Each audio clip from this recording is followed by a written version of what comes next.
Hi எல்லாரும் எப்படி இருக்கீங்க? நல்லா இருக்கீங்களா? வாங்க சாப்பிடலாம். 2 ஸ்பூனு பச்சரிசி சாதம் எடுத்துக்கிடுவோம்.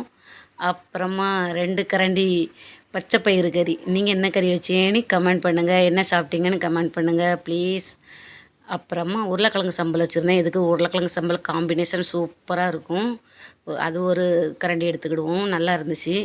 ஒரு குட்டி குட்டி அப்பளம், அதில் ஒரு 4 அப்பளத்தையும் எடுத்துக்கிடுவோம். வாங்க சாப்பிட்டு டேஸ்ட்டு பார்த்து எப்படி இருக்குதுன்னு நான் உங்கள்கிட்ட சொல்கிறேன். ஒரு கப்பு ஜூஸும் கலக்கி வச்சுருக்கிறேன்.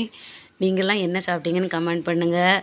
பிடிச்சவங்க லைக் பண்ணுங்கள், சப்ஸ்கிரைப் பண்ணுங்கள். சப்ஸ்கிரைப் பண்ணாதவங்க சப்ஸ்கிரைப் பண்ணுங்கள் ப்ளீஸ் உறவுகளே. பார்ப்போம் சாப்பாடு எப்படி இருக்குது. சூப்பராக செம்மையாக இருக்குது. அதுக்கு உருளைக்கிழங்கு பிரட்டல் காம்பினேஷன் சூப்பராக இருக்கும். அப்பளம் வேறு நல்லா நீட்டாக சாப்பிட்டாச்சு. பச்சரிசி சாதம் பழகிட்டு எனக்கு சாப்பிட்றதுக்கு. நீங்கள்லாம் என்ன சாப்பிட்டீங்கன்னு எனக்கு கமெண்ட் பண்ணுங்கள். காலையில் லஞ்ச் என்ன சாப்பிட்டீங்கன்னு கமெண்ட் பண்ணுங்கள். அப்புறமா ஜூஸ் ரொம்ப இனிப்பாக குடிக்கலை, கொஞ்சம் தண்ணியாக தான் கலக்கி வச்சுருக்கேன். ஜூஸையும் குடித்தாச்சு. சூப்பராக இருக்குது. எல்லாமே திருப்தியாக சாப்பிட்டாச்சு. நீங்களாம் என்ன சாப்பிட்டீங்கன்னு கமெண்ட் பண்ணுங்கள். பிடிச்சவங்க லைக் பண்ணுங்கள். பாய்.